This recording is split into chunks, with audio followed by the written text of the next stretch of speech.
ভাই শোনো, আজ কিন্তু মালিক আসছে কাজ দেখতে, ফলে নিজেদের কাজ যদি বজায় রাখতে চাও তাহলে আজকের দিনটা কিন্তু মন দিয়ে কাজ করবে, কেমন?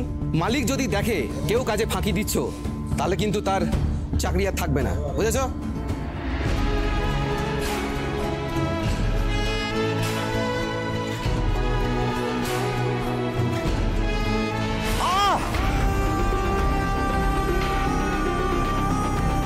এই যে, এই ছেলে বসে আছো কেন?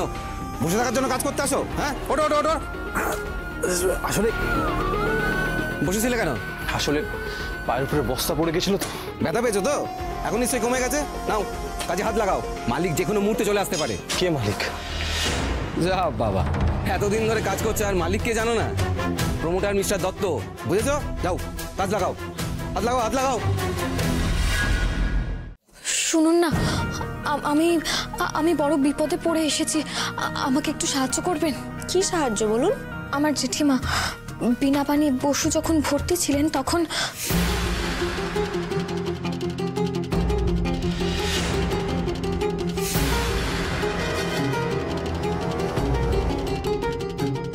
সবই বুঝলাম, কিন্তু এটা তো সম্ভব নয়। আমি তো মিথ্যাবাদী প্রমাণিত হয়ে যাব। কিন্তু ঘটনাটা তো সত্যি। আপনারা তো আগের বার আমার কথাই মিথ্যে বলেছিলেন। হ্যাঁ সেটাই তো, অঞ্জন বাবু গতকাল আমাদের ফোন করেছিলেন, তখনও তাকে বলেছি আমরা কোনো টাকা নিইনি।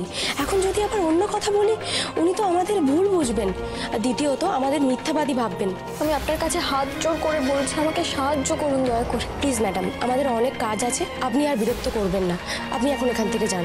আমি আপনার কাছে হাত জোড় করে বলছি, আমাকে দয়া করে সাহায্য করুন। আর এখন তো কোনো মিথ্যে কথা বলছি না। দেখুন, আপনারা যদি আমাকে সাহায্য করেন তাহলে আমি অনেক বড় বিপদ থেকে বেঁচে যাব, নাহলে যে আমি সব হারিয়ে ফেলবো। আপনি যদি আমার জায়গায় থাকতেন তাহলে বুঝতে পারতেন আমি কেন বলছি। দয়া করে আমাকে সাহায্য করুন না। কি হয়েছে? কি প্রবলেম? ডাক্তারবাবু, আপনি আমাকে একটু সাহায্য করুন না। এটা কি করছেন বলুন আমাকে, কি হয়েছে? কি সাহায্য করতে হবে আমাকে? সত্যি কথা বলতে হবে। মানে?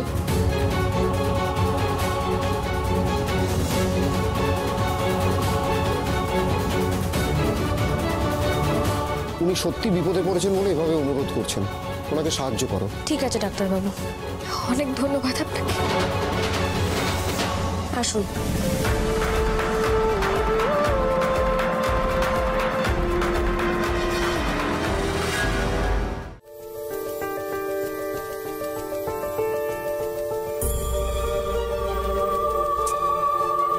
একটাও অটো নেই, কি যে করি।